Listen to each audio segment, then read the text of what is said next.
नमस्कार दोस्तों, आयुर्वेद मंत्रालय में डॉक्टर विशाल शिविर आप सभी का सदैव स्वागत करता हूं। दोस्तों, आज मैं बात करने जा रहा हूं प्रवाल भस्म के विषय में। प्रवाल भस्म ऐसी भस्म है जो आपको हमेशा एक सुकून देती है और कई भस्मों के साथ मिला करके इसको बनाया जाता है। तो ऐसी ही एक भस्म के विषय में आज मैं आपको बताऊंगा प्रवाल भस्म। प्रवाल भस्म यानी प्रवाल पे तो एक्चुअल में गवर्नमेंट ने बैन रखा लगाया हुआ है। कुछ कंपनियां प्रवाल को लेती हैं और भस्म को बनाती हैं। समुद्र में पाया जाने वाला प्रवाल रहता है, कई अलग अलग कलरों का रहता है एक तरह से, तो समुद्र में पाया जाता है और बहुत हल्का रहता है। प्रवाल जनरली मैंने प्रवाल देखा हुआ है, प्रवाल किस तरह का रहता है, और इसकी प्रवाल पिष्टी और प्रवाल भस्म दो चीज़ें बनाई जाती हैं। तो आप अगर इस वीडियो को मैं प्रवाल के बारे में जानना चाहते हैं, शुरू से लेकर आखिर तक इस वीडियो में बने रहिएगा। चैनल को सब्सक्राइब नहीं किया, सब्सक्राइब करके लाइक शेयर बेल आइकन दबा दीजिए ताकि इस तरह के कंटेंट आपको मिलते रहते हैं। प्रवाल भस्म के बारे में बात की जाए तो घृत कुमारी और अपामार के साथ इसका स्वरस के साथ इसकी जो है शोधन होता है। सिंपल है, आरंभ शोधन होता है, उसके बाद इसको पुट दे करके इसको प्रॉपर तैयार किया जाता है ताकि एक भस्म तैयार हो सके।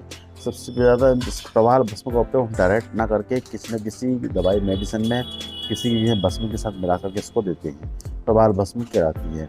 और इसके बारे में अगर देखा जाए तो ये इसका जो सबसे ज़्यादा उपयोग है, पित्त शामक होती है, यानी आपकी पित्त को कम करेगी। कभी भी आपको गर्मी बढ़ जाए किसी मेडिसिन से तो प्रवाल भस्म दी जाती है। और पुष्टिकारक होती है, यानी आपको बहुत ज़्यादा पुष्टि देगी, यानी आपका स्तंभन करेगी और आपकी शक्ति को बढ़ाएगी। तो ये इस भस्म का बेसिक इसका प्रभाव है जो आप लोगों को जानना बहुत अति आवश्यक है।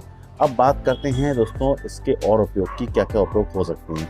देखो दोस्तों, ये सबसे बच्चे जो भी टीबी के मरीज हैं उनको दिया जाता है, क्षय में दिया जाता है, सबसे इम्पोर्टेंट है।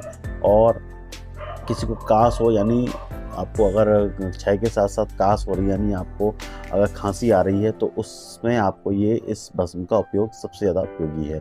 इसके बाद ये वीर्य पुष्टि करता है, यानी वीर्य को बढ़ाता है। स्वाभाविक है, जो क्षय के पेशेंट को अगर ये सही कर रहा है तो पुष्टि भी मतलब वीर्य वर्धक भी रहेगा, यानी क्रिसमस काउंट को बढ़ाएगा बहुत ज़्यादा। तो इसका इस विशेष महत्व इस भस्म में दिया जाता है। इसके बाद रक्तपित्त में फ़ायदा करता है, यानी आपको अभी भी आपको ज़्यादा ब्लीडिंग प्रॉब्लम हो रही है तो उसमें ये सबसे ज़्यादा उपयोगी मेडिसिन है। उसमें भी प्रवाल भस्म का उपयोग किया जाता है। तो किसी किसी कंडीशन में ऐसा किया जाता है। और इसके अलावा और भी कई मेडिसिन में इसका उपयोगी है। तो और इसकी जो मात्रा इसकी जो बताई गई है दोस्तों, मात्रा की विशेष रूप से महत्व है। इसकी मात्रा आपको शहद के साथ सुबह शाम दे सकते हैं। आप 50 से 250 मिलीग्राम आप इसको लें और उसकी मात्रा को ले सकते हैं। इसके बाद कुछ पत्ते हैं, वो पत्ते का आपको ध्यान रखना चाहिए। जैसे कि पत्ते हैं, आप लौकी लीजिए, परवल लीजिए, और भी गेहूँ लीजिए, आप अरहर मसूर की दाल आपका ये सब लेना चाहिए। जो नवा लहसुन लहसुन का उपयोग कर सकते हैं, ये सब चीज़ों का उपयोग कर सकते हैं। अगर अपत्य की बात करें तो मटर इसमें पत्ते माने गई है। मटर जो है स्पेशल रूप से पत्ते माना गया है। मटर, सरसों, हींग, उड़द आदि मिर्च तीक्ष्ण पदार्थ में भी हैं, आप ना लें जो आपकी गर्मी को बढ़ाएंगे। इसमें विशेष रूप से बताया जाता है पत्ते को। और विदाई गुरु विष्टम्भी भोजन ना करें, मतलब ज़्यादा, तो इस चीज़ का विशेष रूप से ध्यान रखा जाए। तो इसी तरह से आप इस मेडिसिन से काफ़ी कुछ ठीक कर सकते हैं। फिर भी मैं कहूँगा दोस्तों, कोई भी मेडिसिन लेने के पहले एक पक्ष चिकित्सक का परामर्श अवश्य लेना। कई कंपनियों की मेडिसिन आती है, डाबर है, वैद्यनाथ है, पापेश्वर है, आप कोई मेडिसिन चूज़ कर सकते हैं।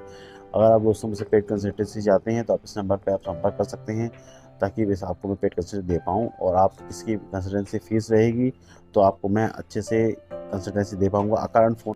तो दोस्तों, इसी के साथ मैं इस वीडियो को विराम देता हूँ। मिलता हूँ अगले वीडियो में इसी मंच पर। तब तक आज्ञा दीजिए दोस्तों, धन्यवाद।